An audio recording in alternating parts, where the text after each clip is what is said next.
So I want to be transparent this morning, and our preaching team, we try to do this. We try to open up our own lives to say, hey, we're preaching this to ourselves. I need this, right? I need this. And I'll tell you why. 9 years ago, my life got flipped upside down. Life hit. My family was faced with some issues with our newborn son. They were medical issues, and so he was in the intensive care unit in Syracuse, as many of you know, for an entire summer. And I spent much of the summer next to his bedside in intensive care. And in the darkness of those months and the months to follow, I was faced with a sobering reality.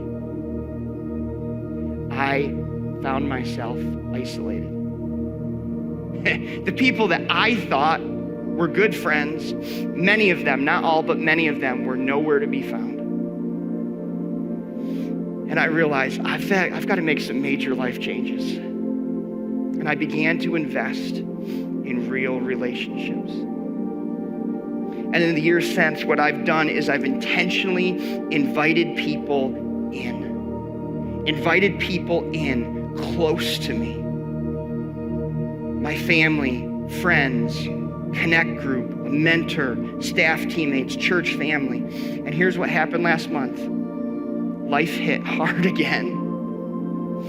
When my dad fell off his roof and his head hit concrete, causing a severe brain bleed and damage. I rushed to his side in the intensive care unit in trauma ward of Buffalo's major hospital.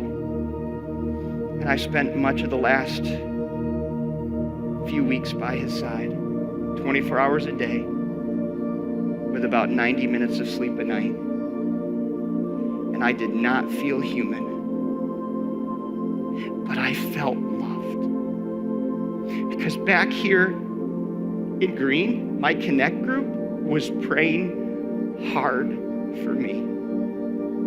And some of you are here and you know that. You have been praying and texting and messaging me your prayers. My teammates and church friends, they swarmed my house in a good way. And they mowed, cleaned, painted, fixed. I don't think my house has ever looked better. And some of my closest friends drove to Buffalo one day. Didn't tell me. They just drove there because they know I'd say not to come. Just to take me out to lunch and give me a few minutes of sanity amidst all the chaos. Life is still upside down for me and my family.